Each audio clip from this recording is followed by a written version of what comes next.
response like this? Well, and also, how often do you get multiple people giving you the video of it as it was going down? I mean, Andrew sent it to us earlier. Christy sent us some video. We're getting multiple people sending us video. We appreciate all of it. And usually, you never even get that. And the thing is that's the reason we were able to jump on this story early.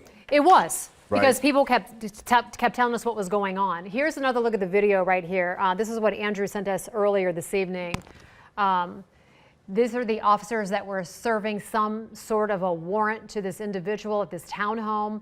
They knock on the door. They identify themselves. We're cutting out the sound of this right here, but you can hear it. It's very loud.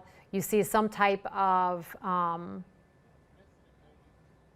Oh, I'm gonna interrupt myself right now and go to a live press conference. Can we listen in? At 13167 Service Road, when they entered the home, they took fire. As a result of that, 2 of our deputies were struck. They were evacuated. There was heavy gunfire.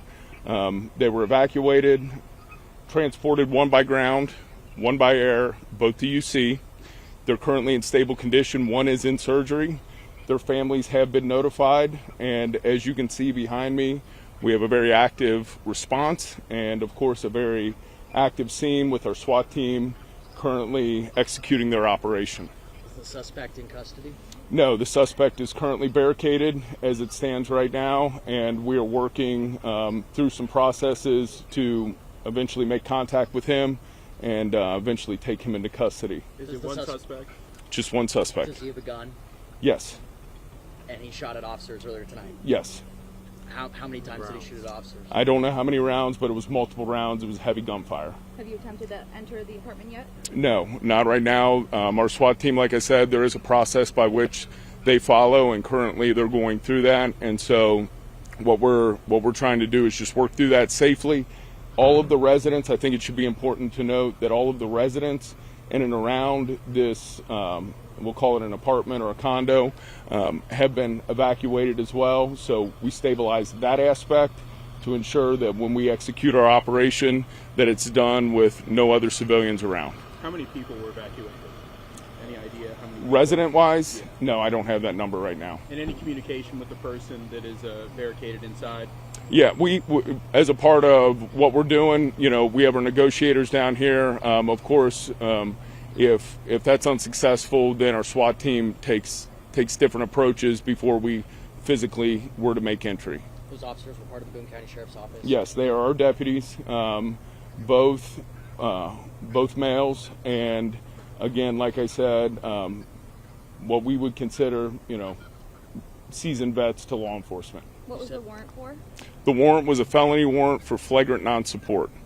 So it was a child support warrant with a $14,000 bond on it that they were attempting to execute this evening. 10 o'clock tonight, around the time? Right around that time, give or take. That's when the mass notification went out, and that mass notification to the command staff went out just basically right after the incident occurred. You said they're in stable condition. Mm-hmm. One's currently in surgery. Correct. Do you have any idea where they were shot on their body? I don't want to get into that right now, but they were shot multiple times. Both officers? Yes. Shot sustained multiple gunshot wounds. Yes. One of your own, 2 of your own are in the hospital. How do you feel about that? Yeah, I mean, we're upset about it.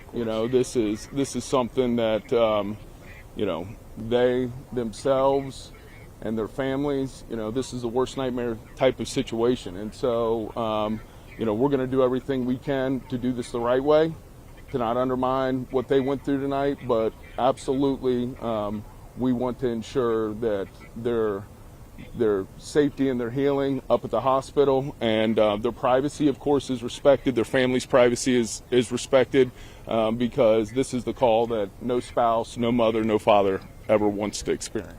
The man inside still has a gun. Mm-hmm. Is this still an unsafe situation for officers? Yeah, I mean, this is still extremely volatile.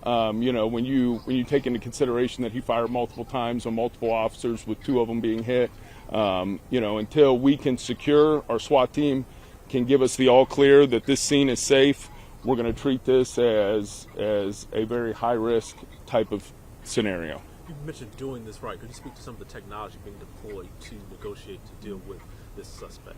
Yeah, we utilize drones where we can. That's something that we've done, of course, in the past. It's pretty well documented. We've talked about those a lot. There's other forms of technology that we utilize to try to communicate with the suspect inside. Sometimes we're successful in that.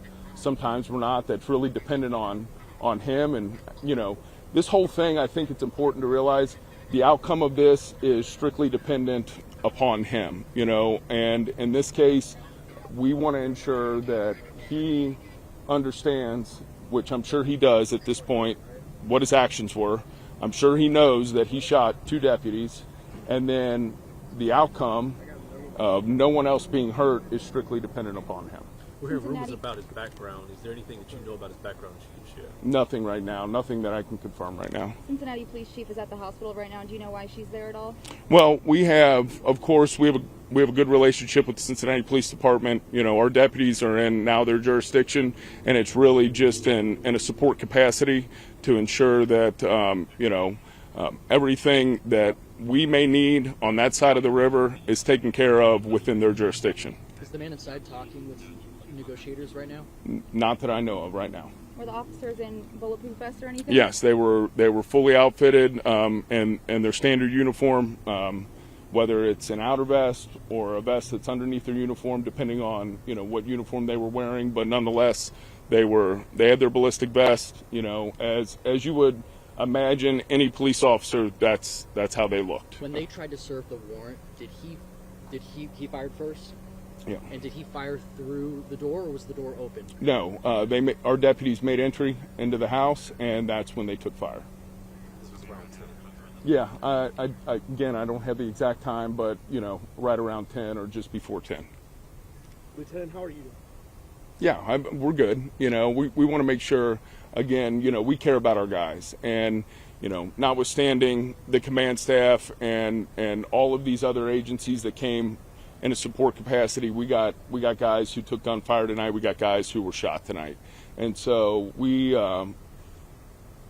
I would be lying if I said we weren't upset about that. Of course we're upset about that. This is not what anybody anticipated, right?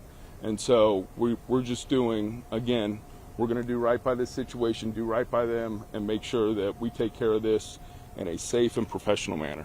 Were the officers that were hit able to return fire at all? We don't believe that there was any fire returned. As soon as they were hit, all of those who were there immediately went to try to get them out of the scene.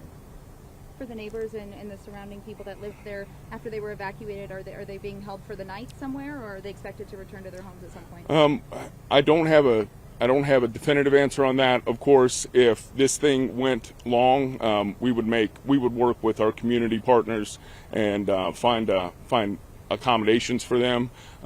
However, at this point, I can't really say one way or the other on that. Anybody else? Thank you very much for the Yep. update. We Appreciate you guys. Thanks. All right. Okay, cool, hang on. So once again, we're hearing from police for the first time